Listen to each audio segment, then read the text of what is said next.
Lehenengo eta behin, ongi etorri eta eskertuta gaude ona gerturatzeagatik. Segurazki dakizuen bezala, kartela adierazten zen bezala, gaurko saioa ekitaldi bikoitza batean kokatzen da, ezta? Dakizuenez, gaur egingo dugu solasaldia, gaur gazteleraz hemen, Bilbon, eta datorren astean, datorren asteazkenean, izango da euskeraz Donostian. Bueno, supongo que bienvenidos, supongo que ya sabéis que la actividad de hoy forma parte de un bolo doble. Va a haber la misma tertulia, la misma conversación, la vamos a tener aquí en Bilbao en castellano y la semana que viene en Donosti en euskera.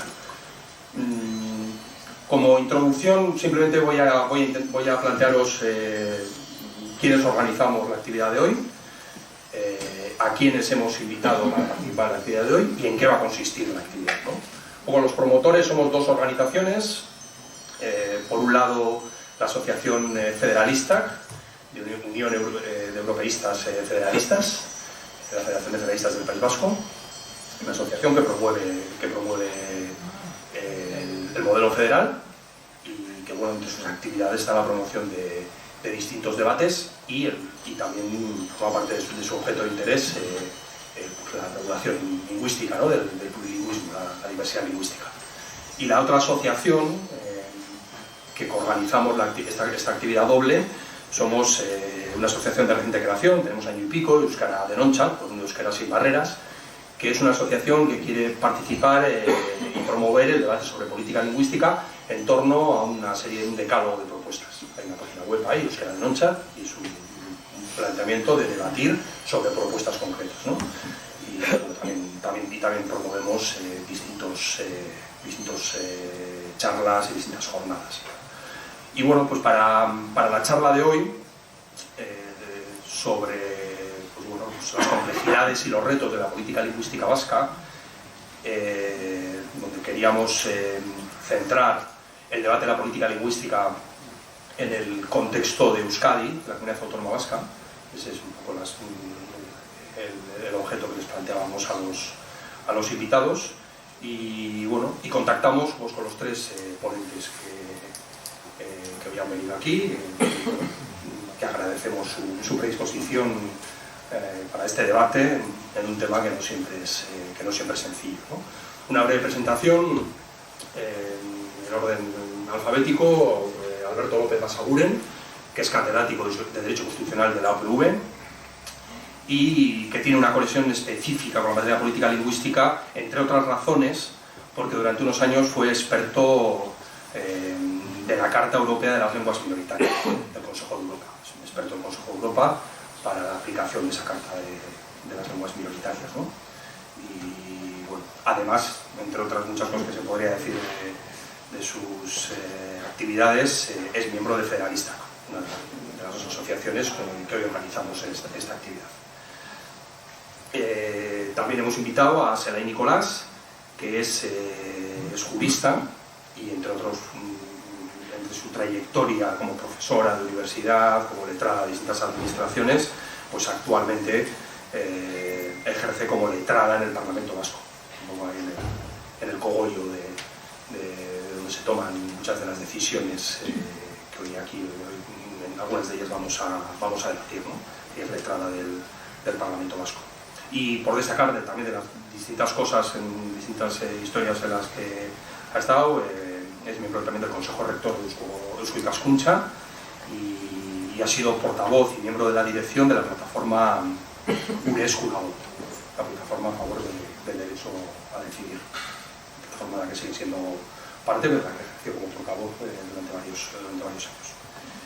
Y el tercer participante en la tertulia de hoy es Pello Salaburu, que de oficio, aunque ya jubilado, ha sido catedrático de Filología Vasca en la Universidad del País Vasco y fue rector también de la universidad durante un periodo. Y por destacar un par de cosas que le conectan con el tema de hoy, él es miembro de Euskaltzaindia, miembro de número del top 30 de Euskaltzaindia, de la dirección ahí de Euskaltzaindia, de Euskaltzain Osoas. Si Wikipedia no engaña, presides o coordinas la comisión de gramática, ¿no? entre otras funciones dentro de Euskaltzaindia. Y bueno, de un perfil distinto, ¿no? Dos invitados juristas, el filólogo, pero quería destacar un libro que sacó hace unos años con la gran editorial Alberdania, del gran editor Jorge Jiménez, del recientemente fallecido, Euskararen Etxea, ¿no? Un empeño hacia una reflexión sobre la situación del euskera, el proceso durante las décadas desde la transición hacia el principio de los 2000 y tal, sobre la situación y la evolución de la lengua, la situación social, y sobre una reflexión sobre los retos sociales, ¿no? Sociolingüísticos también de la lengua, no solo la realidad de la lengua, sino esa conexión social, ¿no? Euskararen Etxea, un libro muy recomendable, donde hizo una reflexión, ya digo, con esa perspectiva de lingüística aplicada en su interacción con la sociedad. Y presentados así brevemente los tres ponentes, ¿qué vamos a hacer hoy? Esto no queríamos liarles en grandes ponencias, también porque queremos facilitar que les dijeran que sí a la invitación, así que les hemos invitado a un diálogo pues, bastante flexible, ¿no? Entonces el planteamiento de hoy es que primero, con un tema muy abierto, bueno, como de esa otra manera, también con los perfiles de cada uno de ellos bien distintos, pues les planteábamos que reflexionaran sobre la situación actual social del euskera y sobre los retos, las complejidades, las problemáticas que se enfrenta la política lingüística vasca en el contexto, como decía antes, de la comunidad autónoma vasca, ¿no? de Euskadi. Entonces la idea que será en 10 minutos, esto intentaré controlar así con poca flexibilidad, bueno, pues cada uno hará un poco con rima y con métrica libre pues, el enfoque que quieran sobre ese tema, sobre la situación social del euskera y esos retos de la política lingüística. Después habrá un pequeño espacio donde ellos podrán interactuar sobre lo dicho entre unos y otros, y después haremos unas preguntas cortas, específicas con el perfil de cada uno, relacionadas con el perfil de cada uno, una a cada uno de ellos, donde también luego el resto de ponentes podrá, si quiere hacer algún apunte sobre lo dicho, y luego ya abriremos pues un turno de preguntas o reflexiones cortas al público. Y todo con el límite de que a las 8 la sala hay que abandonar. O sea que, bueno, pues así que vamos ahí. Entonces, bueno, pues si te parece, Alberto, pues tu palabra y muy brevemente, simplemente alegrarme de poder participar en un debate sobre un tema que para mucha gente en este país o mucha gente lo ha convertido en tabú, y que podamos debatir tres personas de perfiles tan diferentes como los tres que estamos aquí, pues es un placer, porque yo creo que hay que debatir entre todos, entre diferentes posturas, y solo del debate podremos obtener algunos resultados que permitan algo que es esencial, que es un consenso social amplio en esta cuestión. Muy sintéticamente, como exige la limitación de tiempo, se nos pide por una parte la valoración de la situación social del euskera en la Comunidad Autónoma del País Vasco, los problemas de la política lingüística y los retos que tiene. Entonces, sobre cada una de estas tres cosas, sintéticamente, sobre la situación social del euskera, bueno, sobre las tres cuestiones yo sigo estando apegado a un gran debate que tuvimos, en el que también estuvo Pello Salaburu en la ponencia, en el seno del Consejo Asesor del Euskera, lo que se llamó el debate Euskera Hogeita Bat, Euskera 21, y yo creo que tanto en las conclusiones como en los retos, como en los problemas que había, yo sigo creyendo que aquella reflexión fue probablemente la reflexión con más seriedad y con más pluralidad que se ha realizado en este país sobre esta cuestión, y por desgracia tengo que decir que en estos momentos está en la papelera aquella reflexión. Sobre la primera cuestión, yo haría dos conclusiones generales sobre la situación social actual del euskera después de estos 40 años desde la aprobación del Estatuto, 44.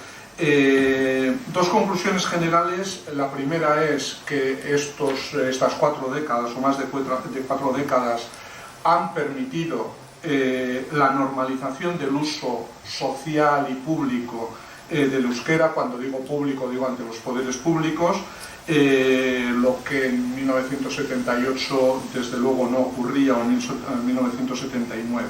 Cuando digo normalización, cuidado porque este término se utiliza de dos formas radicalmente diferentes. Yo lo utilizo en sentido estricto, es decir, que el euskera es en estos momentos una lengua que se puede usar con normalidad en el ámbito social, en el ámbito público, ante los poderes públicos, con alguna excepción a la que me referiré ahora, pero en general yo creo que eso está garantizado, y la prueba es que las quejas que hay en los dos organismos que recogen quejas sobre esta cuestión son anecdóticas, muy puntuales, lo que representa o lo que pone de manifiesto que esa normalización está mayoritariamente, muy mayoritariamente y sobre todo cualitativamente conseguida. Y en segundo lugar, pero también vinculado con ello, quienes venimos de los años 70 tenemos esa percepción, lo que en aquellos momentos, y yo creo que técnicamente, no sé si Pello me corregirá, pero se puede definir como situación diglósica de una lengua, yo creo que esa situación diglósica como arrinconamiento de la lengua a solo determinado tipo de usos, pero no válida o no utilizable en otro tipo de ámbitos y de usos o de registros, yo creo que eso también se ha superado, y en estos momentos el euskera, yo que doy clases de Derecho Constitucional en euskera en la universidad, lo puedo atestiguar, como lo pueden atestiguar muchas otras personas aquí. En estos momentos el euskera es una lengua que se utiliza en los diferentes ámbitos de la vida intelectual, social, etc. Y por tanto creo que esa situación de diglosía que había en los años 70, los años 60, etcétera, etcétera, y yo creo que ha sido superada y son los dos grandes logros, yo creo, de la política desarrollada a partir del Estatuto de Autonomía, de la aprobación del Estatuto de Autonomía. Es verdad, como también se decía en aquel debate euskera hogeita bat, que hay algunos ámbitos en los que eso no es plenamente así. Yo creo que hay dos ámbitos fundamentales, por razones muy diferentes en uno y en otro, y quizás con algo más de justificación por lo que yo conozco de otras experiencias en un caso que en otro. Fundamentalmente es la administración periférica del Estado, pero también tenemos que colocar ese problema en sus justos términos cuantitativos, puesto que aquí, salvo algún pequeño ámbito, la administración periférica del Estado es marginal, es muy minoritaria y afecta a muy pocos ámbitos de la realidad. Y el segundo ámbito es el judicial, en el que mi experiencia en el Consejo de Europa pone de manifiesto que ese es un ámbito muy especial en todos los países de lenguas minoritarias, en relación con las lenguas minoritarias en un país, por diferentes razones, y además hay que tener en cuenta que ahí confluyen muchos intereses y muchas intervenciones, y por ejemplo nos podemos encontrar con que un abogado quiere utilizar el euskera en un pleito, pero su defendido, su cliente, no entiende euskera y por tanto quiere que su abogado hable en castellano para entenderle. Es un tema complejo, pero son dos temas que hay que afrontar. La segunda cuestión, los problemas. Yo creo que los problemas en el ámbito de la política lingüística surgen fundamentalmente por dos problemas, pero el primero de ellos yo creo que se ha olvidado cuáles deben ser los objetivos de una política lingüística, y se han alterado los objetivos de la política lingüística, y a partir de ahí ha venido una serie de problemas. La política lingüística, en una situación de convivencia de dos lenguas que ambas son oficiales y en las que por tanto la columna vertebral es el derecho de las personas a elegir la lengua oficial que quieren utilizar, especialmente en el ámbito de la relación con todo tipo de poderes públicos, el objetivo de la política lingüística, el primero y el fundamental, debe ser garantizar que los derechos de cualquier hablante puedan ser ejercidos satisfactoriamente, es decir, que cada persona pueda elegir la lengua oficial de uso en el ámbito, en la relación con los poderes públicos. Es la vida privada, cada uno sabrá si no quiere hablar con alguien que no hable en castellano, es su pleno derecho, pero sabiendo que por tanto habrá gente con la que no podrá relacionarse. Pero en el ámbito público, en el ámbito de los poderes públicos hay que garantizar.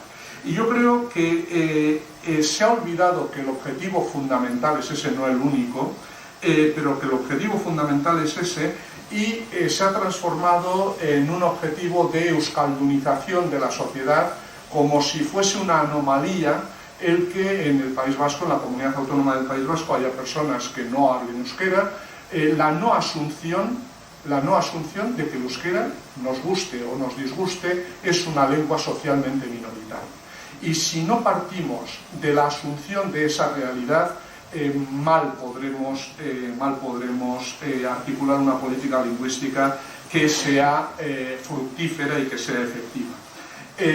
Creo que en ese sentido se ha perdido la visión de que la política lingüística debe tener en cuenta la realidad sociolingüística, y tenemos que tener en cuenta que, frente a lo que luego diré, el nuestro no es un sistema, en gran parte, yo siempre he defendido que por fortuna, no es un sistema de separatismo lingüístico, sino de integración lingüística, pero los sistemas de integración lingüística, que es absoluta excepción en el mundo de los sistemas democráticos multilingües, debe ser gestionado con mucha mesura, siendo consciente de las limitaciones y siendo consciente de que no se pueden arrostrar o no se pueden pisotear derechos de un tipo de hablantes. En ese sentido, creo que esa alteración de los objetivos de la política lingüística nos ha llevado por muy mal camino, y es lo que hace pensar a algunos o hace mostrar a algunos una visión absolutamente negativa de los efectos de la política lingüística durante estos años, una visión absolutamente negativa de la situación actual social del euskera, y a adoptar medidas que vulneran los fundamentos de un sistema de doble oficialidad lingüística. Quizás luego entremos, y para finalizar, creo que todavía me queda algún minuto, los retos a los que debe afrontar esa política lingüística. Yo creo que es verdad, luego quizás haya tiempo para hablar, en un sector muy amplio de euskaldunes hay una sensación de frustración porque el euskera sigue siendo una lengua minoritaria, pero esa es la realidad. Y en el franquismo solíamos decir que había que aprender que las sociedades no se cambian por decreto. Ahora parece que esa idea se ha perdido. Yo creo que el objetivo fundamental, además del que he señalado, es decir, la política lingüística debe garantizar el derecho de uso de cualquiera de las dos lenguas oficiales en el ámbito de los poderes públicos entendidos de forma amplia. Creo que sobre todo el objetivo debe ser el de fortalecer la comunidad de hablantes, cuando menos tal y como es. Y creo que ha habido un cambio de objetivos, cuando el objetivo durante estos años ha acabado siendo crecientemente el de incrementar el número de supuestos euskaldunes. Y eso ha hecho que sobre la escuela se ponga un peso que la escuela ni puede ni debe soportar, haciendo que el aprendizaje del euskera sea el objetivo fundamental en la escuela al que se deben subordinar todos los demás objetivos del sistema educativo. Y yo creo que eso es un error que nos está llevando a cometer errores muy importantes y a consecuencias poco satisfactorias. Un crecimiento aparente, un crecimiento de quienes supuestamente conocen la lengua, pero como es evidente, eso no supone un crecimiento ni tan siquiera lejanamente cercano a un incremento del uso del euskera. Y creo que se ha olvidado la diferente realidad sociolingüística en diferentes zonas del país, donde la lengua es socialmente una lengua viva, donde socialmente es una lengua natural, se pueden hacer cosas que no se pueden hacer, y se pueden hacer cosas de forma natural, de forma sin imposición, etcétera, que no se puede hacer donde la lengua no es una lengua socialmente viva, no es una lengua natural. Y para acabar quería decir algo que se me ha ido. Teniendo en cuenta una peculiaridad que a nosotros, y con esto termino, Sabin, una peculiaridad de nuestra situación sociolingüística. Aquí se hizo una opción, que es una opción arriesgada, una opción que es absolutamente excepcional en el resto de las democracias plurilingües, y es la generalización de la oficialidad de una lengua con independencia de su realidad lingüística, de que en esa parte del país se hable o no se hable la lengua. Y eso crea importantes problemas y sobre todo obliga a unas tensiones en la política lingüística que hay que saber manejar con cuidado. Y para concluir simplemente, la segunda característica que habría que tener en cuenta en una política lingüística que persiga el fortalecimiento de la comunidad real de hablantes como primer objetivo, es que tenemos que tener en cuenta que, aunque tenemos una realidad sociolingüística diversa en el país, tenemos una peculiaridad, y es que la mayoría de quienes integran o integramos la comunidad de hablantes en euskera vivimos, la inmensa mayoría vivimos en zonas donde los hablantes de euskera somos minoritarios, y en muchos casos muy minoritarios. Pero sin embargo constituimos la mayoría de la comunidad de hablantes. Y eso obligaría a una serie de medidas en la política lingüística que yo no veo por ninguna parte. No sé si me pasó mucho. Razonablemente. Venga, pues ahora Pello. Pello. Eskerrik asko.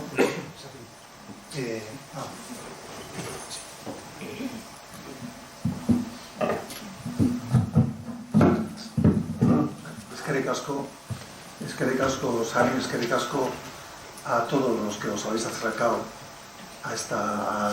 a oír estas palabras que vamos a decir aquí. Yo creo que Alberto ha puesto encima de la mesa muchos temas de interés con los que con algunos temas quizá no esté de acuerdo, pero en principio son los temas que importan en el debate para el que nos hemos reunido aquí. Yo voy a enfocar mi intervención de otra forma, y va a ser de trazo grueso, en el sentido de que cada una de las afirmaciones que voy a hacer aquí, o cada una de las declaraciones, requeriría tantos matices que no da tiempo, sin más, no me da tiempo. Entonces, iré diciendo cosas gruesas, de trazo limpio, sin más, ¿no? Lo primero, por ejemplo, claro, nos hemos juntado aquí para hablar de temas relacionados con política lingüística en la comunidad autónoma del País Vasco. Pero eso, desde la comunidad de vascohablantes, tiene poco sentido. Quiero decir, yo hablaré de eso, pero es que la comunidad de vascohablantes es una comunidad. En nuestro caso, una comunidad que va más allá de lo que es la administración concreta de la comunidad autónoma del País Vasco. Tenemos vascohablantes en Navarra, tenemos vascohablantes en la parte francesa, y entonces eso es lo que genera la comunidad a la que históricamente los vascohablantes siempre hemos llamado Euskal Herria, que es distinto de la Euskal Herria que se usa hoy en día. Pero el nombre con el que nos hemos referido a esa comunidad, mi padre siempre hablaba de Euskal Herria, pero desde luego no pensaba que Tudela formase parte de Euskal Herria.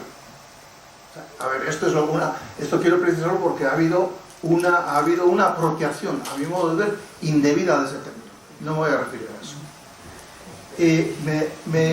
Me referiré únicamente entonces a la comunidad autónoma del País Vasco, y lo que tengo que decir es, lo primero que me viene a la cabeza en este tema es que la historia de la presencia del euskera desde los años 70, que es cuando empieza a ponerse sobre la mesa, es la historia de un difícil equilibrio entre fuerzas e intereses muy diferentes. Entonces me viene a la memoria, pues eso, el funambulista que está, tiene que atravesar la cuerda, y basta con que se incline a un lado u otro, eso se cae. Entonces yo creo que la idea del equilibrio me parece fundamental. Aquí se ha hecho política lingüística confiando en que hay fuerzas con intereses distintos, pero que se ha intentado buscar el punto de unión de esas fuerzas para que nada vaya en un sentido o en otro. Desde luego, los que tenemos algunos años, pues lo que sí podemos decir con toda tranquilidad es que, sobre todo en los ámbitos urbanos, que es donde vive la mayor parte de la población, la situación del euskera ahora, en los años 70, es radicalmente distinta. Ahora hay mucha más presencia del euskera en esos ámbitos. Hay mucha más presencia del euskera en la educación. No soñábamos, yo no podía soñar en los años 70, cuando empecé a ocuparme de estas cosas, que casi todo el mundo se iba a educar en euskera. Eso era una cosa impensable. Que podía haber muchos libros en euskera, era impensable. Que en los medios de comunicación podíamos oír euskera mucho, quiero decir, a uno les parecerá poco, ya volveré sobre esto, pero que esa presencia está ahí. Yo recuerdo aquellas Oitalau Ordu Euskaraz, cuando se hizo allá por el Pleistoceno, aquel día, un día, a ver si conseguimos transmitir 24 horas por la radio, en distintas emisoras, si podemos transmitir 24 horas en euskera. Eso queda olvidado, ¿no? Ha habido movimientos culturales, el euskera en la calle está mucho más presente, ha habido mucha gente que ha intentado aprender y otros que además de intentarlo han conseguido aprenderlo. Bueno, yo creo que todo eso ha respondido a una política que intentaba satisfacer o que intentaba atender a los derechos legítimos de los vascolantes. Medio siglo después se han producido efectos diversos, algunos no previstos, porque han aparecido también nuevos factores. Algunos de estos efectos no previstos afectan al propio idioma, quiero decir, a la estructura interna del idioma. No voy a hablar de eso. Ya es un tema más concreto, pero el euskera está cambiando, o sea, internamente. Y no me estoy refiriendo aquí ahora al batúo, ¿no? Eso es otro tema que no tiene nada que ver con esto. El batúo es súper necesario. No, me refiero a que el euskera, el uso del euskera, los mecanismos de hablar en euskera están cambiando, o sea, está cambiando poco a poco. Pero no me refiero a eso. Un tema, esta política ha afectado también a los agentes que están dentro de la comunidad lingüística vasca. Un tema clave que ha cambiado en 50 años es que los jóvenes hoy en día no sienten, y pongan si quieren comillas, no sienten el euskera para nada como lo sentíamos nosotros cuando éramos jóvenes. Esa es una realidad. Lo mejor es aceptar la realidad. Esta es una realidad, para mí es evidente, otros pueden discutirlo, bueno, lo podemos discutir, pero yo creo que ese es un dato, no es una opinión, es un dato. Comienzan, al cabo de 50 años, algo impensable, comienzan algunas críticas más o menos claras, algunas muy claras, en contra de los, vamos a poner también comillas, de los privilegios de los euskaldunes. Este es también un dato nuevo. Y otro dato nuevo, que claro, es que cada vez tenemos más inmigrantes. Y eso es un problema. Yo no estoy echando la culpa a nadie, pero eso es, objetivamente, desde el punto de vista del uso de la lengua, ese es un problema, claro, que está ahí y que me gustaría que quien se ocupa de estas cosas pues lo tuviese en cuenta, ¿no? Este es un tema, a mi modo de ver, claro, fijaos, por ejemplo, que el otro día leí algunos datos, ¿no? Se hablaba de que si eran en Vizcaya, creo, de un 11% de inmigrantes o algo así. Claro, es que eso es lo que era Herri Batasuna hace unos años. Fijaos el impacto que tenía Herri Batasuna en la sociedad, el impacto que puede tener estos inmigrantes en estos temas de la lengua. Este equilibrio del que hablaba antes está, mirando el reloj, está basado en distintas... Está basado en distintos factores. Uno es la apuesta decidida que ha hecho la sociedad en la educación, desde la educación primaria hasta la universidad. Esto es una apuesta clara a favor del euskera. La apuesta política decidida también en la administración. ¿Cómo? Leyes, fondos, apoyos, que se ha hecho en la administración en general. Que aquí tendríamos que entrar con muchas matizaciones, pero no puedo. Los cambios que se han producido en el personal de la administración, en los puestos de trabajo. Yo diría que todo esto en realidad se ha basado en un trato, me voy a referir ahora a los perfiles lingüísticos, por ejemplo, en un trato generoso por parte de la sociedad al uso de la lengua en la administración. Por supuesto, para algunos, para mucha gente, esto es muy poco. Aunque el panorama sea radicalmente distinto del de hace 50 años, esto es poco. Para otros es demasiado. Claro, no olvidemos una cosa. El discurso normal en la sociedad ha sido que los euskaldunes amamos nuestro idioma. Bueno, digo los euskaldunes porque incluso los que parece que aquí, quienes no lo hablan también aman la lengua, lo cual me parece difícil, pero bueno, no olvidemos una cosa. Los euskaldunes amamos nuestro idioma. Y los euskaldunes queremos trabajar en la administración, más en estos momentos que hay problemas de trabajo. Pero también los castellanohablantes o los que hablan francés aman su idioma. Y también quieren trabajar. Estos son, parece que los únicos que tenemos derecho a hablar el idioma somos nosotros. Y no, todo el mundo, a todo el mundo le gusta el idioma que aprendió de pequeño. Bueno, cierto, se ha avanzado mucho y hay ámbitos muy retrasados. Alguno de ellos se ha referido ahora mismo a Alberto y bueno, en particular todo lo que está relacionado con la administración central está muy retrasado, también en empresas, también en familias, en fin, hay un corte de transmisión del idioma, esos datos están ahí. Este equilibrio se puede romper. No olvidemos otro dato que a veces lo olvidamos también. El uso de una lengua es un acto voluntario. Este es un tema que mucha gente yo creo que lo olvida. Es totalmente voluntario. Es verdad que puede ser facilitado o impedido por factores externos, pero al final es un acto voluntario. Y este es otro acto que hay que tener en cuenta. Ese equilibrista que está en la cuerda, que está con la barra, tiene que tener muy cuidado. Los que están a los lados de la barra y observando cómo se mueve, si tocan la barra, con qué fuerza lo tocan, porque se puede tocar por ambos, por un lado o por otro, y se puede perder el equilibrio por cualquiera de las razones. Debemos ser conscientes de la fuerza que tiene cada uno cuando toca esa barra. He dicho que las nuevas generaciones sienten el idioma de otro modo muy distinto. Para mí es un problema grave este. Grave porque yo lo observo, supongo, aquí hay más matizaciones, supongo que la situación no es la misma aquí que en otros sitios, pero yo cuando voy a recoger a Lecasol a mis nietos, veo que muchos padres, que son euskaldunes, hablan en euskera con ellos y sistemáticamente entre ellos en castellano. Es un dato que está ahí. Claro, alguien me puede decir, no, en la sociedad, la suegra, puede que sea así, pero a mí no me importa eso, yo sigo hablando euskera, pero veo que otros no. Ese es un tema, a mi modo de ver, sobre el que hay que reflexionar muy en serio.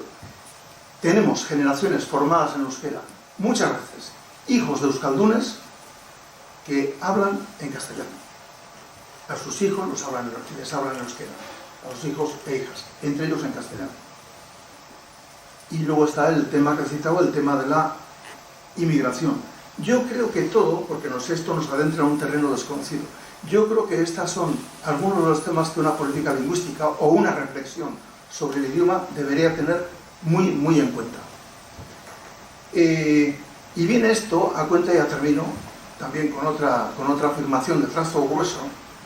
A veces tengo la impresión de que pedimos fuera lo que no damos en casa. Estamos exigiendo fuera cosas y en casa, en la medida que tenemos esta posibilidad, no lo hacemos. No soy negativo, no quiero ser negativo, no soy negativo, digo que esto puede cambiar mucho de una parte a otra. Esta situación que estoy escribiendo se da en algunos sitios, que en otros sitios no se da, pero creo que son cosas que debemos tener muy en cuenta. Y termino aquí porque habla luego. Gracias. Más ingredientes aquí para el debate. Ahora, Selay.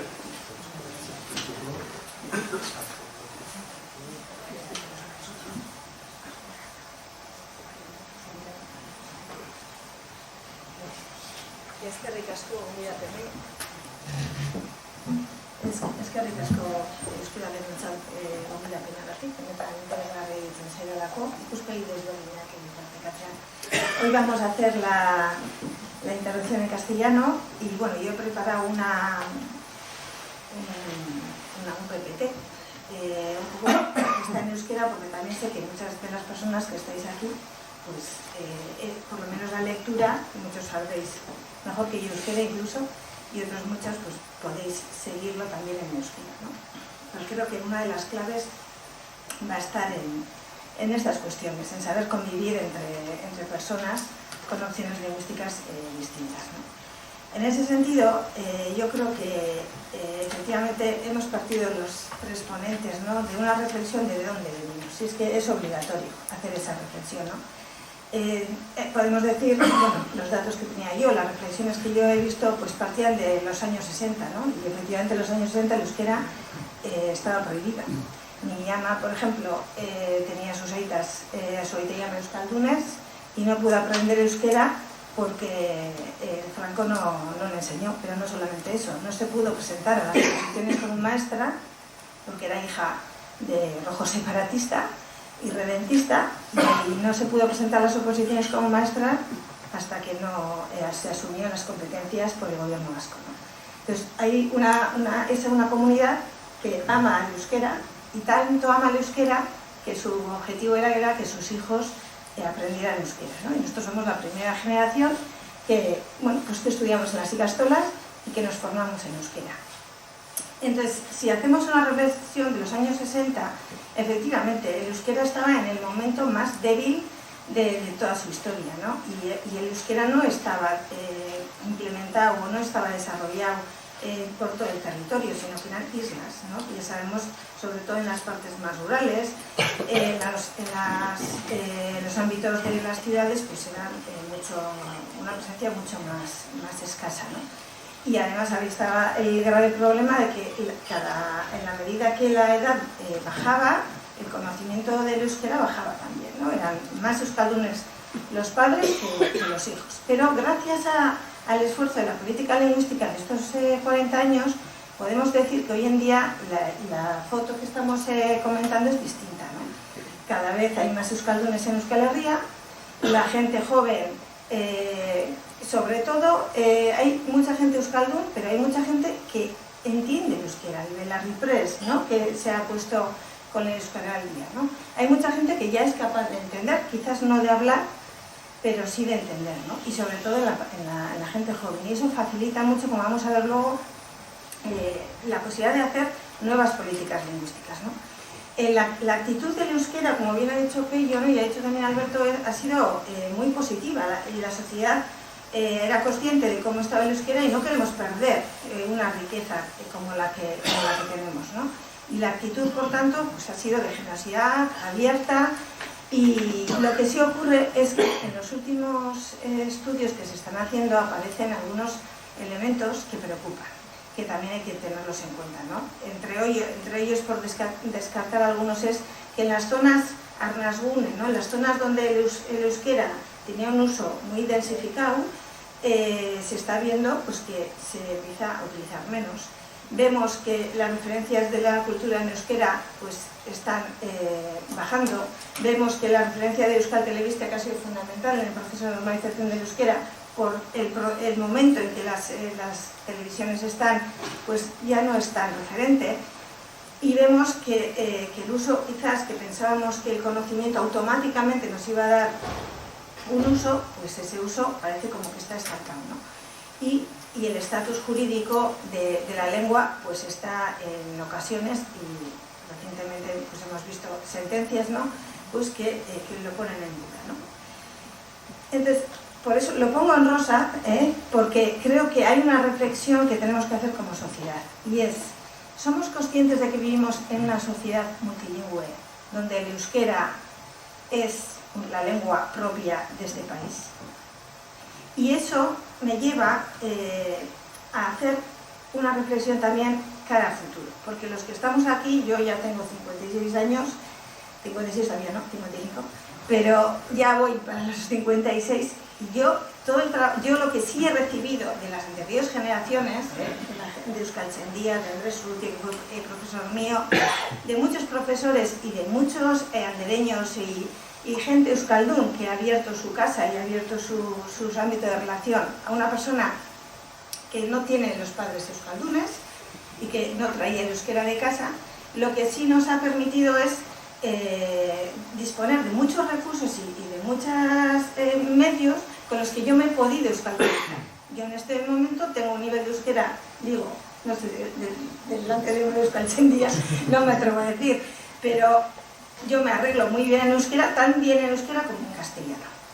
Y en ese sentido a mí me gusta pensar qué es mi aportación en este proceso, porque yo el proceso de normalización no lo veo como momentos estancos, sino lo veo como un proceso. Y nosotros vamos a hacer una aportación ¿para quién?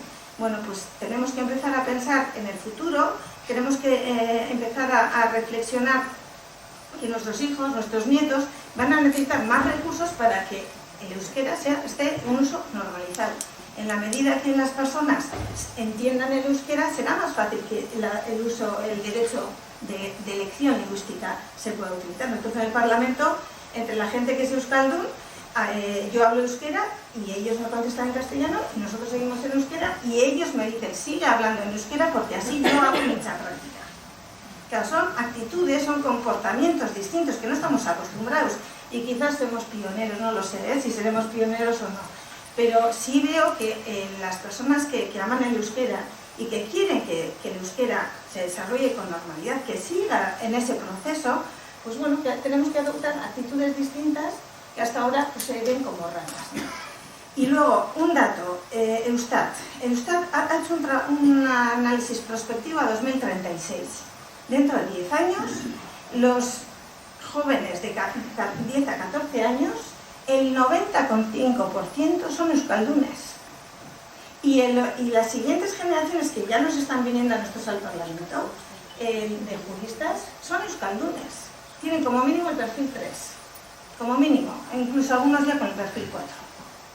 Y en ese sentido traigo una reflexión de Jon Sarasua, que lo voy a citar más de una vez en esta intervención, y es que se ha hecho mucho, hemos adelantado mucho. Puede haber valoraciones distintas, si es suficiente, si no es suficiente, ahí puede haber debate, e incluso es un debate sano.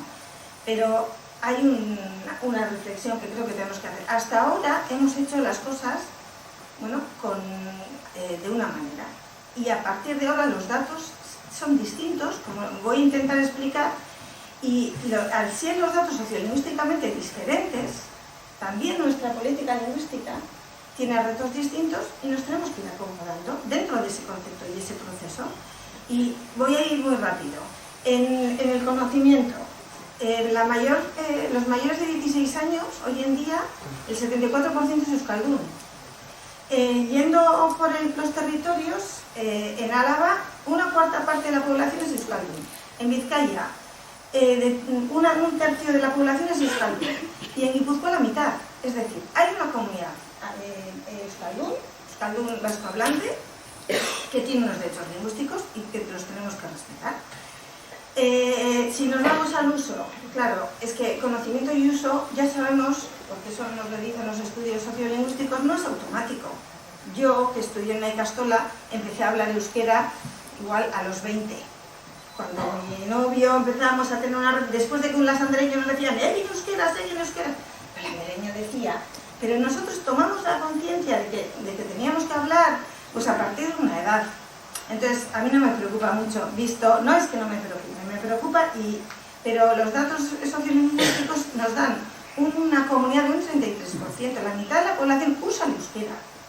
Y como dice Iñaki Yurrebaso, los euskaldunes no le hemos dado la espalda al euskera, sino, de hecho, cuando hay condiciones de personas euskaldunes, hablamos euskera. Lo que ocurre es que nuestra sociedad es muy compleja. Y entonces, en esa complejidad, pues efectivamente, si hay una persona que no sabe hablar euskera, pues nosotros nos pasamos al castellano. Pero luego también intentamos lograr complicidades de esa persona que nos diga, venga, pues háblame un poco que ya entendemos, y luego llega hasta donde llega, ¿no? Pero esos experimentos sociolingüísticos que los hacemos, pues dan sus frutos, pero Quizás hay que hacerlos de una manera más sistemática con la autoridad. Y en ese sentido, lo que también los estudios sociolingüísticos que yo he podido leer, lo que nos dicen es, para que el uso exponencialmente se incremente, tenemos que tener en cuenta dos factores. La facilidad del vasco hablante para hablar euskera, que siempre no es, porque efectivamente hemos recibido el euskera en la escuela, y si tú no tienes unos espacios, como yo he tenido la suerte, pues amigos en Guipúzcoa, o nos hemos movido a ambientes más euskaldunes, o que nos han facilitado que ese euskera que teníamos de la Ikastola, pues luego lo vamos haciendo más normalizado. Y por eso son tan importantes los arnasgunes, los ámbitos donde el euskera es normal, ¿no? Y por otro lado, que el hecho de que la facilidad de hablar euskera incide, y el tener esa red donde tú puedes hablar en euskera con tranquilidad, pues eso también facilita el uso, ¿no? Si no se dan esas circunstancias, esos factores, pues se dificulta. Pero es que yo creo, y esto es un dato que yo no lo oigo mucho y me parece que es un tema muy interesante, que es la cultura democrática. Hasta ahora, efectivamente, muchas de las cosas se plantean en términos de lucha. Gano yo, pierde él. Y yo creo que en una sociedad multilingüe y donde el euskera es el eje, porque es nuestra lengua propia, tenemos que ir desarrollando actitudes democráticas de escucha, de debate, por eso es muy interesante el foro que hoy habéis propuesto, porque hay opiniones distintas, hay experiencias diferentes, hay vivencias distintas, cada uno tiene las suyas, pero tenemos que ir a conseguir una política lingüística donde el euskera tenga futuro. Y en ese sentido, con esto acabo, yo creo que el nudo, la complejidad mayor que en este momento tenemos es cómo garantizar a esas personas que quieren hablar en euskera, que quieren vivir en euskera, cómo les garantizamos que en las distintas funcionalidades sociales pueden usarlo con normalidad. Porque una persona en el Estado español que habla castellano puede vivir en castellano sin ninguna dificultad. Y un francés en el Estado francés sin ninguna dificultad. Un euskaldun no lo puede hacer. Hay ámbitos funcionales donde nosotros no nos podemos desarrollar en euskera. Y en ese sentido, los retos para mí son la ciudadanía, las personas tienen que estar en el centro, eso no nos podemos olvidar. Tenemos que conseguir la universalización del conocimiento. En cuanto más Belarripress tengamos y más conocimiento de euskera tengamos, más libertad existirá para la elección de la lengua. Y yo creo que tenemos que lograr espacios donde el euskera se pueda utilizar con normalidad, y para eso se tienen que generar esas condiciones objetivas de densidad de personas que hablan euskera con normalidad. Y por eso introduzco un último concepto, y es el concepto de igualdad lingüística, que no sé si lo estamos definiendo adecuadamente. La igualdad lingüística efectiva supone que si los euskaldunes no podemos desarrollar muchos de los ámbitos sociales en euskera, tenemos que conseguir que esos ámbitos se puedan desarrollar. Por eso es muy importante en el ámbito de la administración pública, por ejemplo, los perfiles lingüísticos, y que ese debate se haga con cara a los datos sociolingüísticos que a futuro vamos a tener, que son una mayoría de gente joven en euskera, que tengamos en cuenta que la administración tiene la obligación de garantizar ese 30 y tantos % de personas que quiere vivir en euskera, que puede ir a la administración o puede trabajar en distintos ámbitos en euskera. Y luego, efectivamente, tenemos que desarrollar la cultura de la convivencia y la cultura del entendimiento.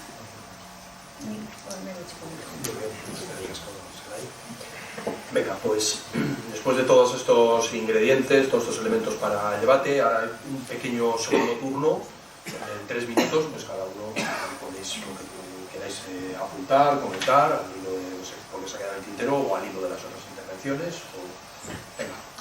Yo había 2 cuestiones iniciales que quería mencionar y se ha referido a ello, y por tanto simplemente me refiero a ellas.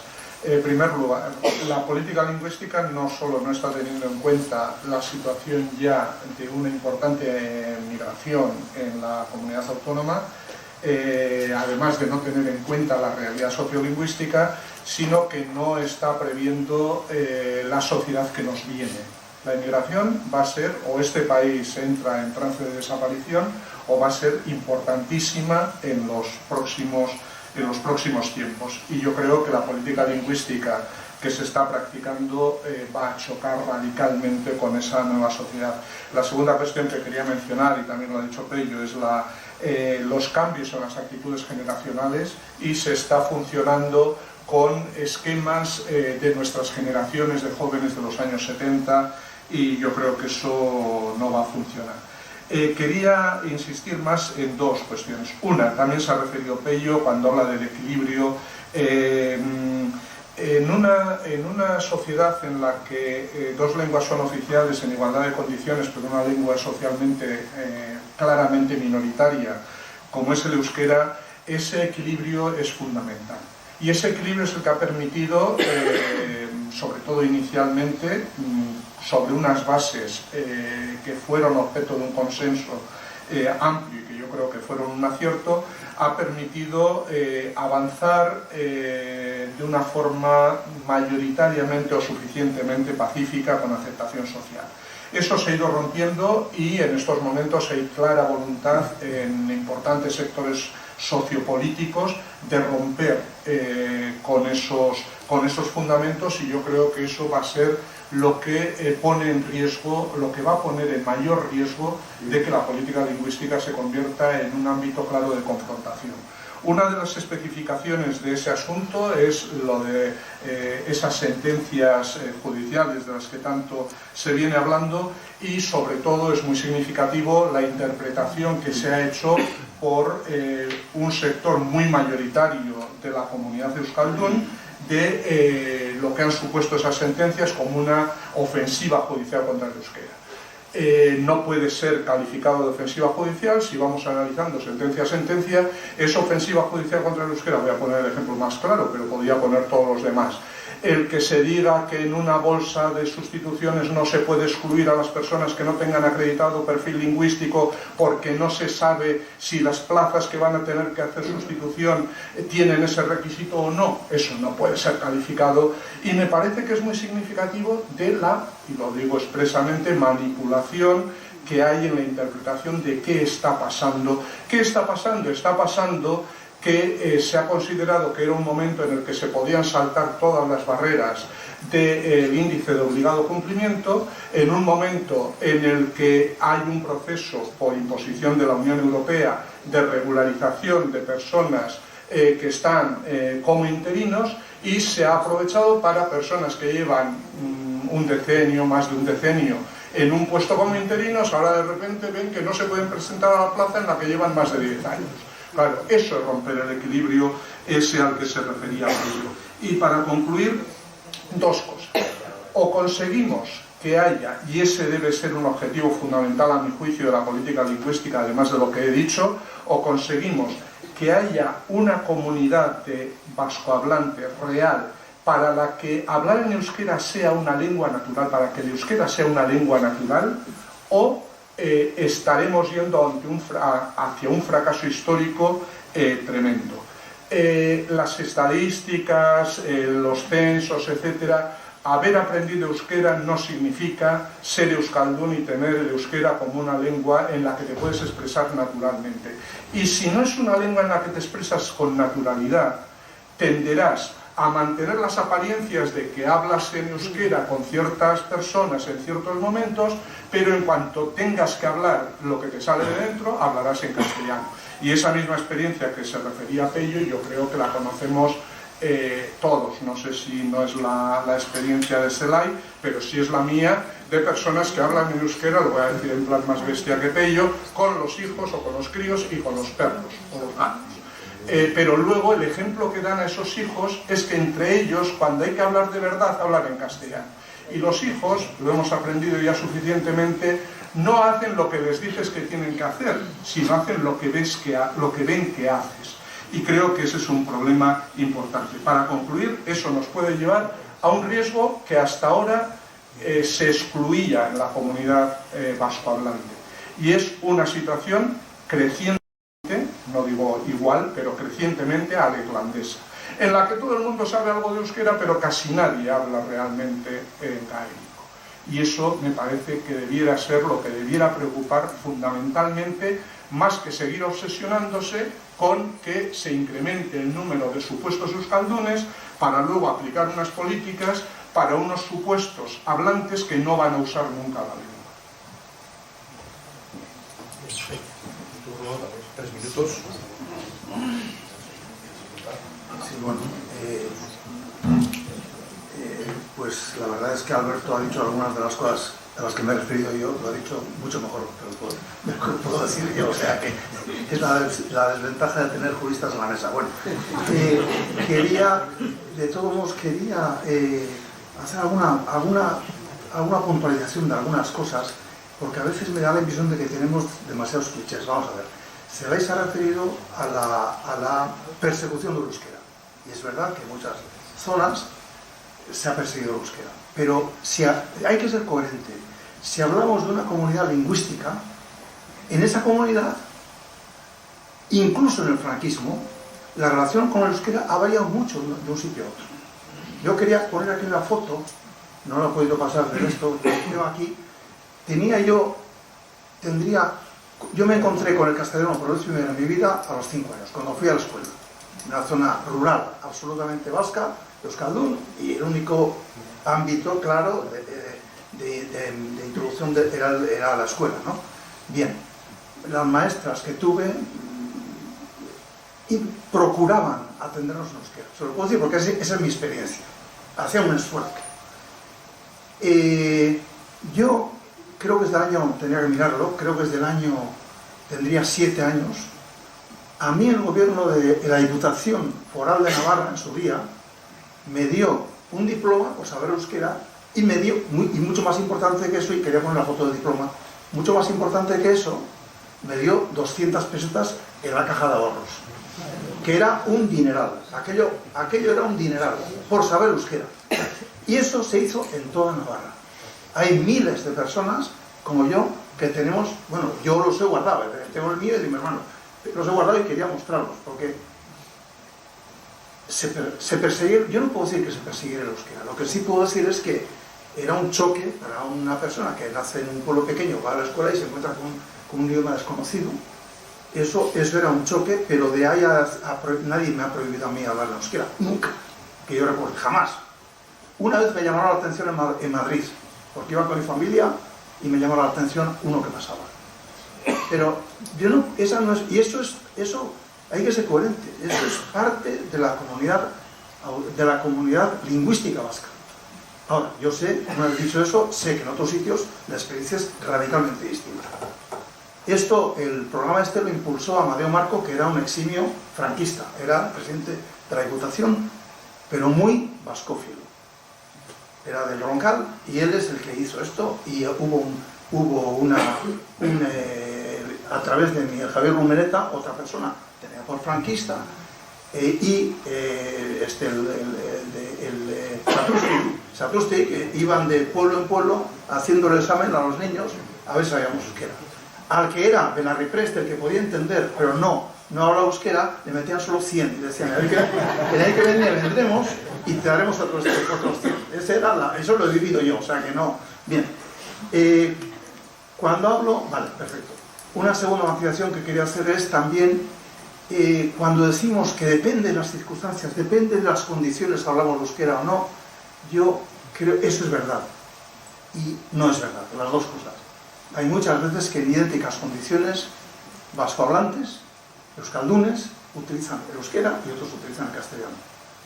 ¿Cómo es posible que podamos hablar de condiciones cuando yo veo, y he puesto el ejemplo de Castola, que es muy significativo, cuando veo que los padres, o cuando los veo en otras actividades, que voy allá, que los padres muchas veces son profesores de Castola y hablan en castellano?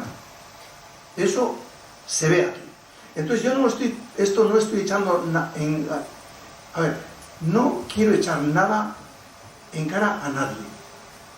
Lo que estoy es constatando una realidad. Y si olvidamos esta realidad, estamos buscando soluciones falsas. O sea, esto es algo que está sucediendo. Y como está sucediendo, hay que coger el toro por los cuernos si realmente queremos que esto funcione. Lo digo solo en este sentido, en ningún otro sentido más. Bueno, y hay dos cosas sin más. Yo creo que Alberto se ha referido a la diglosia. Yo creo que la diglosia supera, esta es una sociedad profundamente diglósica. Otra cosa distinta es si pensamos que la política lingüística empieza y termina con en las relaciones con la administración. Ahí es verdad que se ha avanzado, pero a mí, como vascohablante, eso es uno de los temas que me interesa. Yo lo que quiero es tener una comunidad vascohablante. Muy bien, Peño. Déjasela ahí.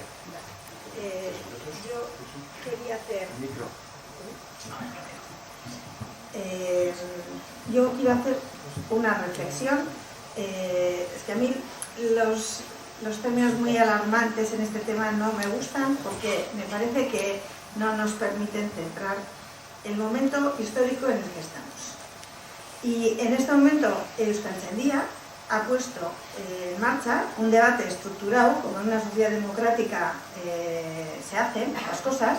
Cuando hay distintas posiciones, tenemos la suerte de tener una institución que es la máxima autoridad asesora en temas del euskera, y ha establecido un debate donde se está reflexionando partiendo de lo que se ha avanzado. Y voy a pasar muy rápido 3 filminas. Se está planteando que es necesario debatir entre las opiniones distintas que pueda haber, pero cara a cuál es el futuro del euskera y de la comunidad vascohablante. ¿Cómo conseguimos que haya una comunidad vascohablante que se pueda desarrollar con normalidad en un territorio donde el euskera es oficial? Y en ese sentido se está, Conchellua también está intentando y a promover un debate social donde yo creo que tenemos que intervenir gente que pensemos de diferente manera con planteamientos constructivos. Por eso paso a ver en ese trabajo que está haciendo, que está coordinando Jon Sarasua sobre ese debate.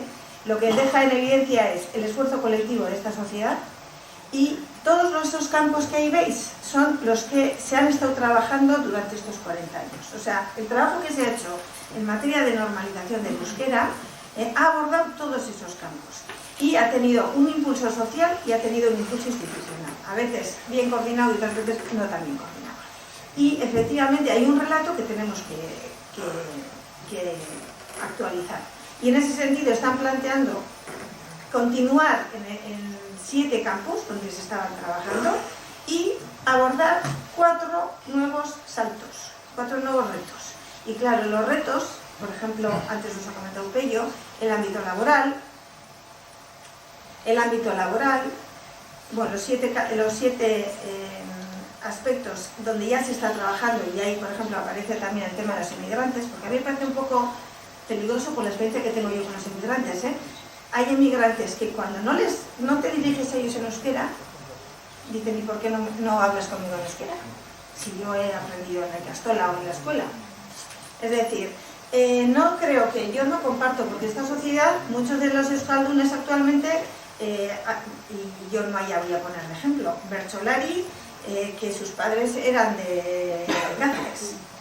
Y Jon Maya es una persona que es euskaldun y hace berchos y escribe, y las canciones más de las más conocidas las ha escrito. Es un poeta euskaldun y sus padres son de fuera.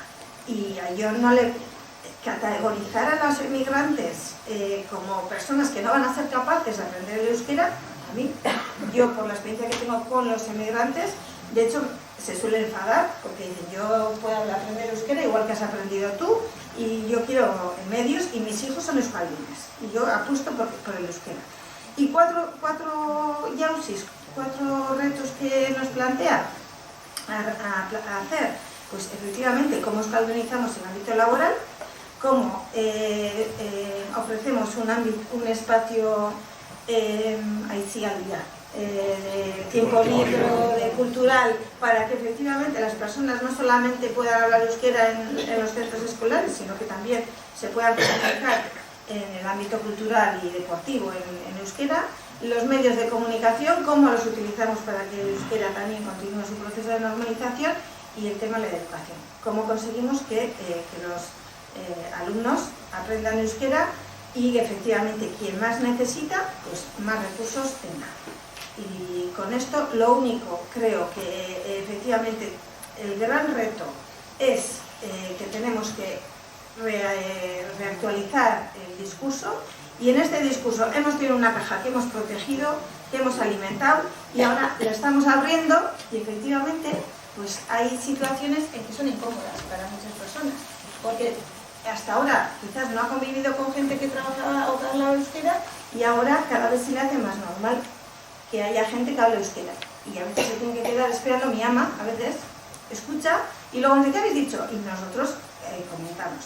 El convivir en un espacio multilingüe pues tiene sus formas de hacer también, y yo creo que esas las tenemos que ir experimentando siempre con respeto y siempre sin discriminar a nadie, y ver cómo vamos avanzando. Muy bien, gracias, José Lai. Bueno, pues antes de abrir el turno de preguntas al público, sintéticamente vamos a mantener, como os habíamos planteado, queríamos aprovechar el perfil de cada uno de los ponentes de hoy para que pudiera hacer alguna aportación desde ese punto, desde esa experiencia y biografía particular, ¿no? Entonces habíamos planteado a Pello que, habiendo sido su ámbito la universidad, habiendo sido director del Instituto de Euskera y habiendo sido rector de la universidad, pues de dónde hacia dónde, ¿no? Sobre la universidad, y bueno, pues alguna idea sintética en un par de minutos que puedas compartir por esa experiencia que has tenido tú. Es que si no, la gente no va a poder hacer una pregunta. Bueno, voy a ser rapidísimo.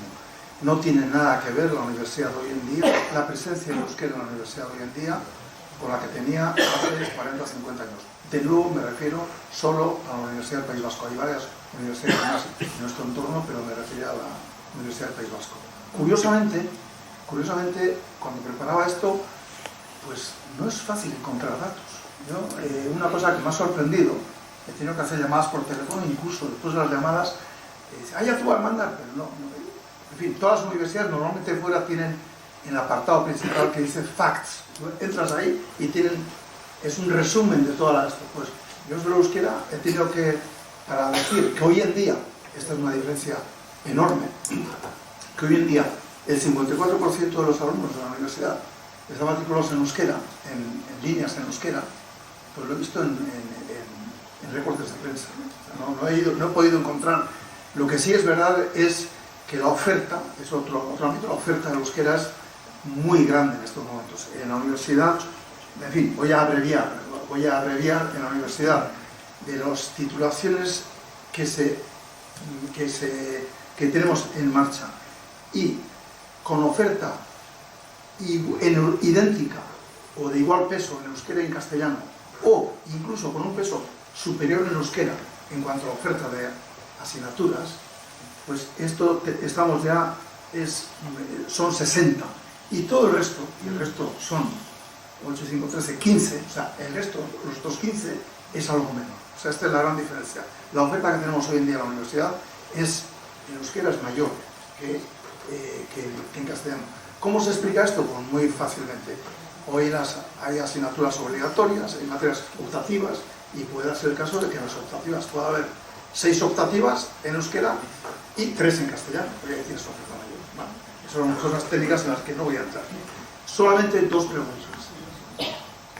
Lo que hicimos en la universidad estuvo bien, fue acertado. Era un campo prioritario para la implantación de las enseñanzas. Cuando sabemos que en el ámbito universitario el inglés es el idioma, vamos a decirlo así, oficial, por lo menos en la investigación, y también un idioma que atraería alumnos extranjeros, hicimos bien. No había otros sistemas más simples y más baratos para conseguir lo que queremos conseguir, porque detrás de esto late la idea de que el euskera en la universidad es más complicado que el euskera de la calle, y es justo al revés. El euskera técnico es lo más fácil. Bueno, fácil. No es fácil, pero quiero decir que al final es terminología y no tiene más problemas. Bien, lo dejo así, hay más cosas, pero lo voy a dejar. Vale, venga. Alberto le planteamos que desde la perspectiva federalista y con la perspectiva comparada de federaciones multilingües, pues, ¿qué aportación podía hacer o qué comentario podía destacar? Bueno, en 2 minutos simplemente lo voy a limitar a una idea básica, y es que creo que tenemos que tener en cuenta la experiencia de países que llevan casi 200 años de convivencia democrática multilingüe para poner los pies en el suelo. Los países multilingües democráticos son países de separatismo lingüístico, es decir, cada comunidad lingüística tiene garantizada la vida pública en su idioma. Aquí se optó, solo muy recientemente, en casos excepcionales, se fomenta el aprendizaje de la otra lengua oficial del territorio, y en esos países normalmente la condición de lengua oficial, cuando hay convivencia de lenguas, se suele establecer a nivel municipal. De tal forma que en ese ámbito puede haber un municipio, en Suiza por ejemplo, de lengua oficial alemana, y el municipio de al lado, en el cantón de Berna, ser de lengua oficial francesa. Solo en esos casos se intenta impulsar recientemente que se aprenda otra lengua. Aquí, frente a ese sistema, se optó por un sistema que yo he llamado de integración lingüística, imponiendo que en la escuela había que aprender necesariamente la otra lengua oficial. Esto se ha sacado de quicio en los últimos decenios en el País Vasco, y creo que se está, 2 cosas y como conclusión. Primero, no se está valorando suficientemente lo que ha sido una apuesta excepcional frente a lo que es habitual en los países democráticos multilingües, y aquí se da como absolutamente normal, es una excepción. Y segundo, esa falta de conciencia de que es una excepción y de los problemas que plantea nos está llevando a tomar medidas que yo creo que van a poner o tienen una seria posibilidad de poner en riesgo la paz lingüística. Venga, y a Selay le planteamos, por su militancia en Gurescu, una reflexión sobre la lengua, la soberanía, la importancia del Estado. Ese es el tema para que pudiera compartir alguna reflexión en 2 minutos y medio. Yo creo que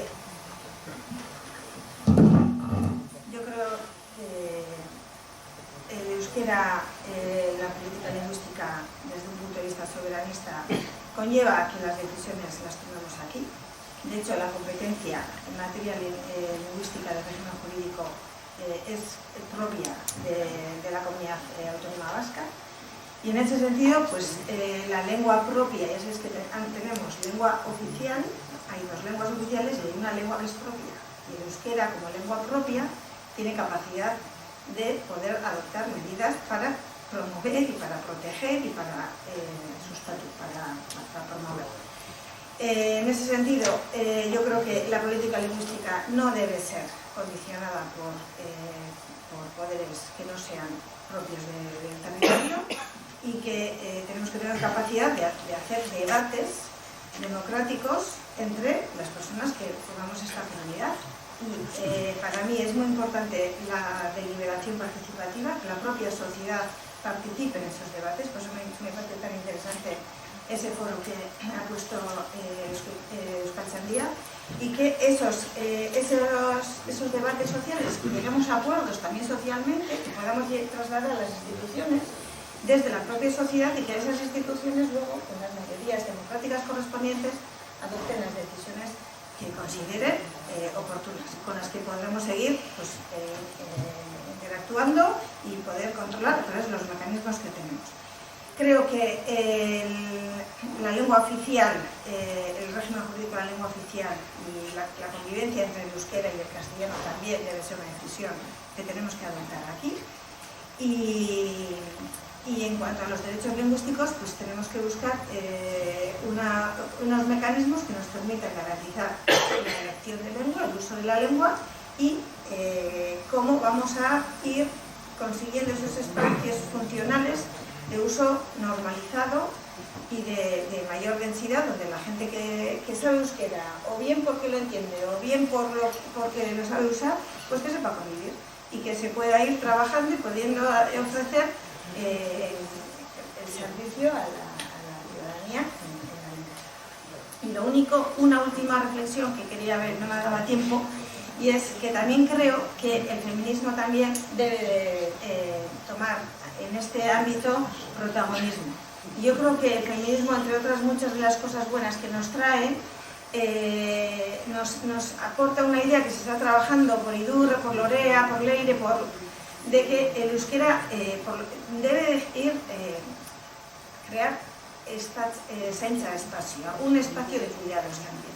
Y ese espacio de cuidados también lo tenemos que saber articular y establecer. Y necesitamos también la política lingüística, los saltos que tenemos que hacer como sociedad para que el euskera tenga su uso normalizado y la comunidad lingüística pueda vivir en euskera.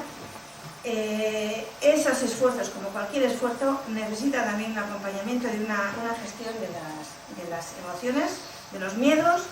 Yo no creo que tenemos que fomentar miedos en este tema, sino todo lo contrario. Tenemos que seguir deliberando y discutiendo y debatiendo y llegando a consensos. Y esos consensos nos marcarán el ritmo con el que podamos ir avanzando en el proceso de normalización de euskera. Para besterik ez, Es que hay cosas. Venga, pues vamos a abrir el turno de preguntas. Pediría que las ideas que se quieran compartir las preguntas sean así afiladas y sintéticas. Veo varias manos. Venga, Raimundo. Vamos a acumular tres preguntas o así, vamos a acumular y hay varias, ya veo 6. Sí, datos para la reflexión.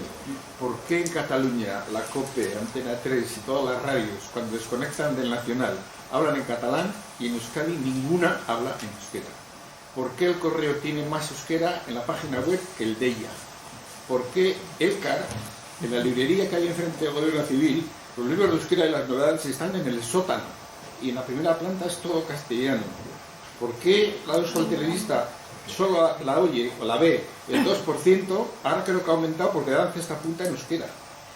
Y no quiero seguir, es decir, y habla un maqueto de la margen izquierda, 40 años Euskaldunberri, y que se asombra con todas estas cuestiones. Es decir, hay un aspecto económico que no estamos viendo en el euskera, porque en la Feria de Durango no te dan ninguna factura con IVA. Todo es dinero, entre comillas. Y no quiero seguir. Varias cosas has dejado ahí. A ver, vamos a aprovechar el tiempo, silencio, venga. Me ha gustado mucho dos cosas que quería comentar y las voy a aprovechar para invitaros a todos.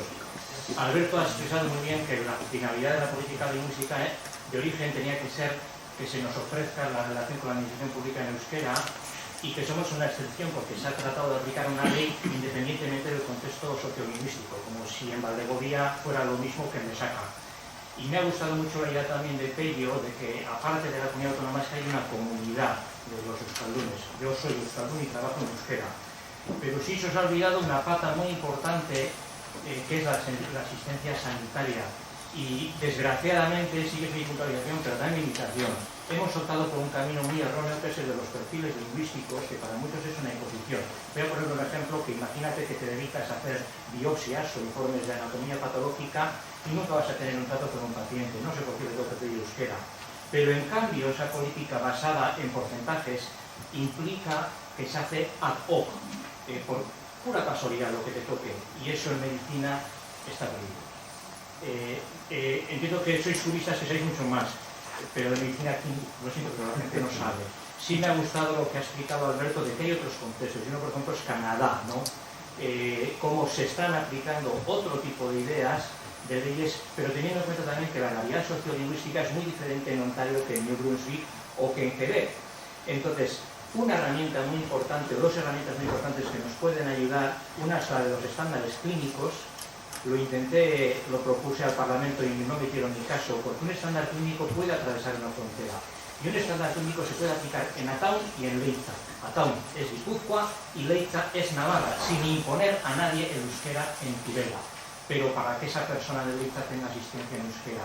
Y otras son los circuitos, que estoy enterrado y encabronado dentro de los arquitectos de aplicar los circuitos lingüísticos, establecer de forma estandarizada, protocolizada y muy bien controlada un circuito. Voy a poner otro ejemplo muy claro. Yo trabajo en Aramaixo. El 90% de mis pacientes no tienen ni la idea de castellano. Les atienden en euskera menos a los que no hablan euskera. Si yo tengo dos neurólogas que las tengo en Arrasate, que son euskaldunes las dos, si es muy sencillo organizar una agenda. El lunes la voy a hacer en euskera, el martes en castellano, el miércoles en euskera, el jueves en castellano y el viernes a los dos. Salvo una urgencia que le voy a atender por mis cojones en el idioma que sea, porque es una urgencia. Tenemos en nuestra la capacidad de ser los líderes mundiales por los recursos humanos que tenemos y lo estamos desaprovechando. Yo os invito a todos, el euskera es un escudo que nos puede ayudar. Evidentemente, la anestosa es otro mundo, y uno que hace Dios es otro mundo. Espero que consigamos ofrecer una asistencia sanitaria de calidad a los euskaldunes, a los castellanos y a esa otra pata que habéis comentado, que son los que están viniendo y que también tienen el derecho a asistencia sanitaria, porque si no hay sindicalistas aquí, saben lo que tenemos encima, nos van a comer, nos van a pasar el rodillo y vamos a perder los servicios públicos en castellano, en euskera y para los inmigrantes. Nos van a joder vivos. Gracias, Víctor. Interesante. Creo que estaba Andoni. Muy invitado sobre unas afirmaciones que ha hecho Zelay, que también las ha tocado, es sobre una afirmación que es muy polisémica, tiene múltiples significados y a veces contradictorios, que es la lengua propia. Y yo creo que es un problema, porque si lengua propia simplemente lo abordamos desde el significado de que solo se habla en la comunidad autónoma vasca, comunidad foral de Navarra y en el Estado francés, ninguna discusión. Si lengua propia viene planteado sobre qué es la lengua de los vascos, tenemos un problema, y tenemos un problema de entendimiento de las comunidades lingüísticas. Lo mismo diría si me voy a España, me preguntas a los españoles, ¿cuál es la lengua de los españoles? El español. Tenemos de 15 a 20 millones de personas en España cuyo idioma no es el español, son otros, ¿no? Este es un problema.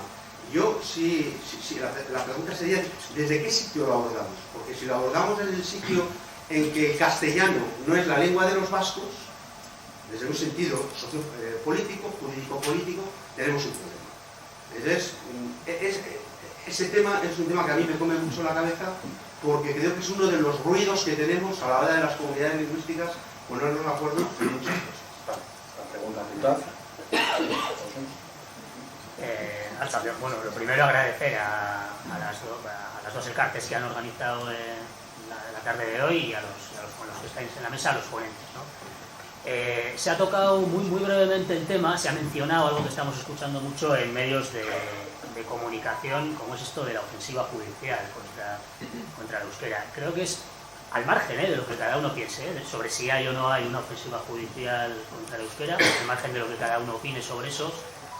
Creo que tenemos que ver como un problema muy grave que en este país haya quien esté metiendo como perpetradores y como fomentadores de esa supuesta ofensiva judicial contra el euskera a trabajadoras y a trabajadores que lo que están haciendo es pleitear para defender sus puestos de trabajo, sus condiciones de trabajo, que no se les expulse de sus puestos de trabajo de una plaza en la administración pública o de una plaza o de un puesto de trabajo en una subcontrata de la administración pública, y que por eso, por defender sus derechos, luego con sentencias además que les dan la razón, es decir, que esos requisitos no tenían sentido, bueno, pues pretender que esos trabajadores y esas trabajadoras están atacando el euskera o se les mete dentro de esa supuesta ofensiva judicial contra el euskera, creo que tenemos que verlo como una irresponsabilidad histórica por parte de quienes lo están haciendo.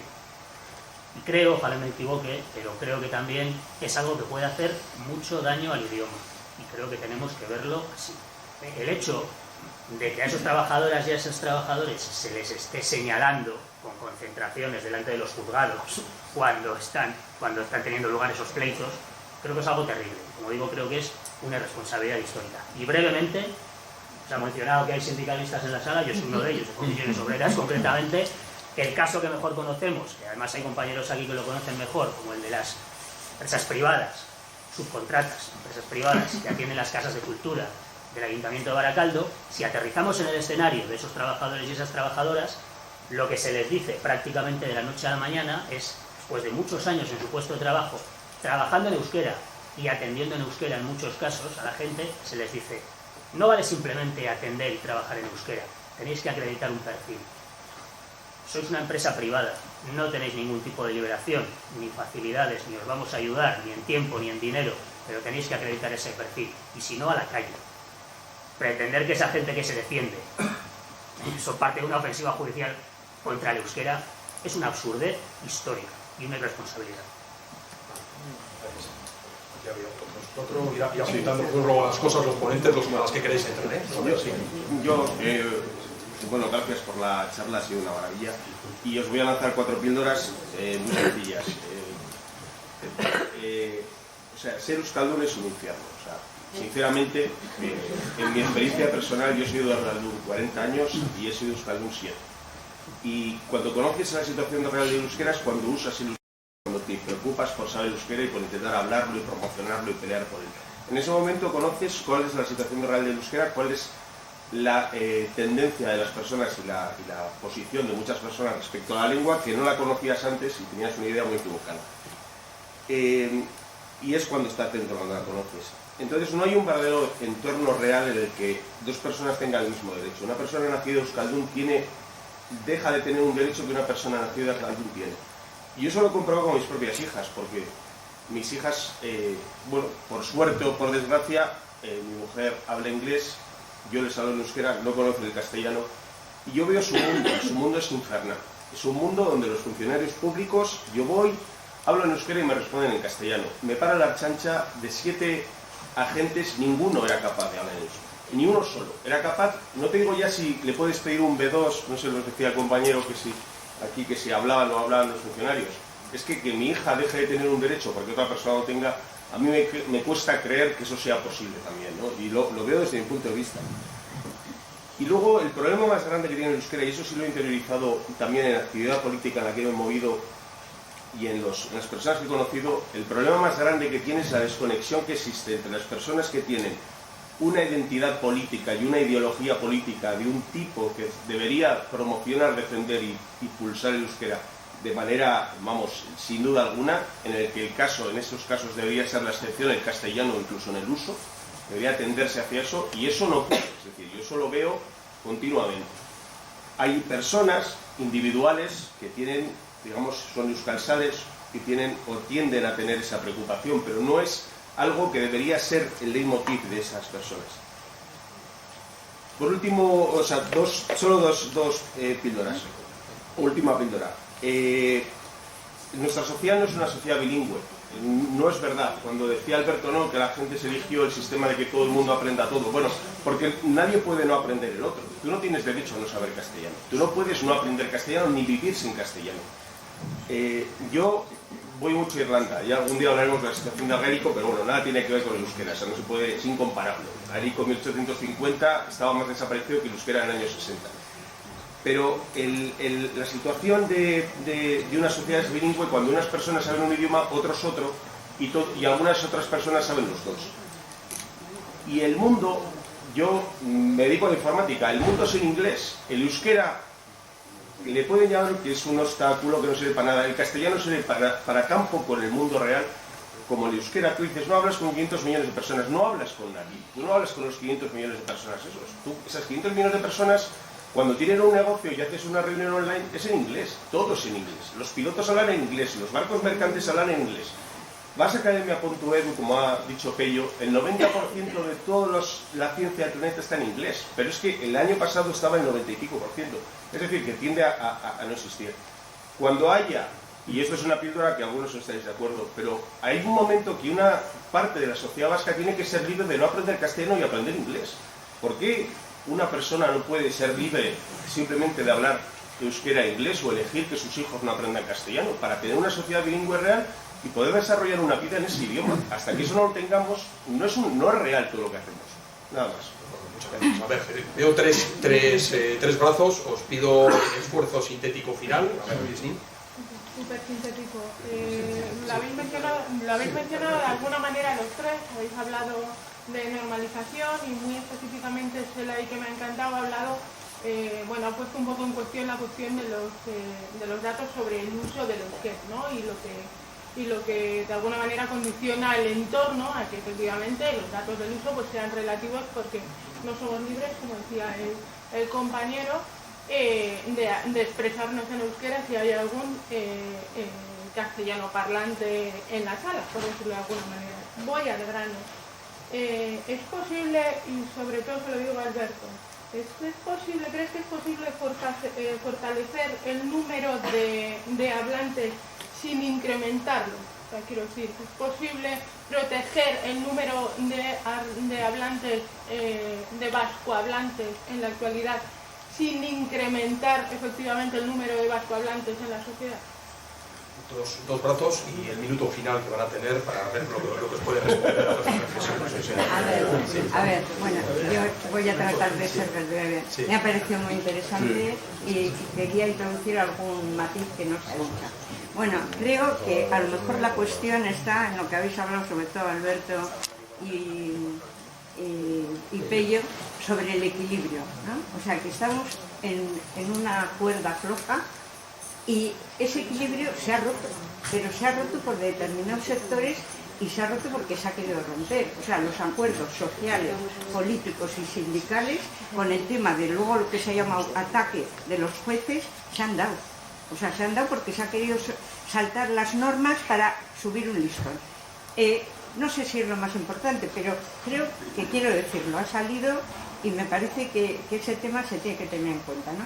Y luego hay otra cosa, o sea, ha habido bastantes artículos, yo estoy en la Asociación de Federalistas y pues algún miembro, pues, el tema, vamos a ver, el euskera ha avanzado muchísimo en estos 40 años y tiene que seguir avanzando, pero si damos todo a la escuela, yo creo que el tema de que se quiera mejorar el euskera, subiendo los niveles de enseñanza en euskera, cuando hay mucha gente que, o sea, hay dos lenguas oficiales y dos lenguas que se usan aquí, y no se pueda elegir en castellano o no se fortalezca eso, tenemos que ir a una sociedad multilingüe, en que el inglés sea importante, pero ¿por qué tenemos que obligar a que se hable solo en euskera?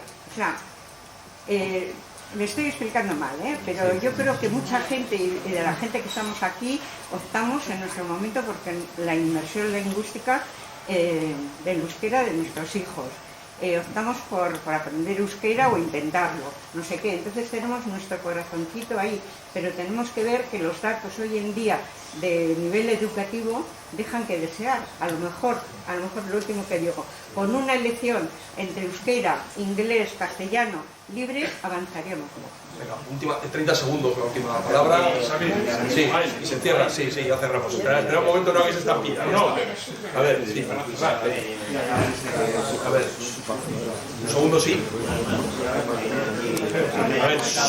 A ver, aguantar 2 minutos. No, si no se aguanta, ya está. No puedo hacer porque no hay tiempo, va a ser. Sí. Mi hija, Vale. Pero a mí sí que me gustaría Selay.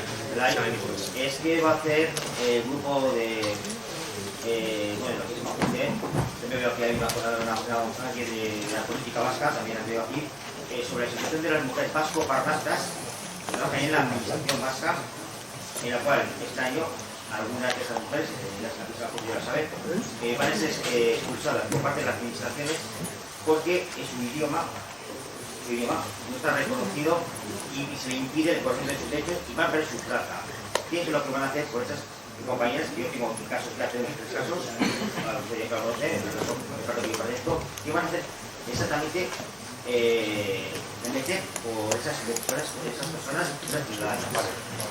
Vale, Luis Hecho, como se apaga ya la luz en las contestaciones, podéis coger a los ponentes en la salida y podéis preguntar esto y ya. Eta Torre Gaztean Donostian, a Torre Gaztean, allá habrá servicio de traducción la semana que viene, o sea que si tenéis alguien que está interesado y no sabe euskera, habrá servicio de traducción.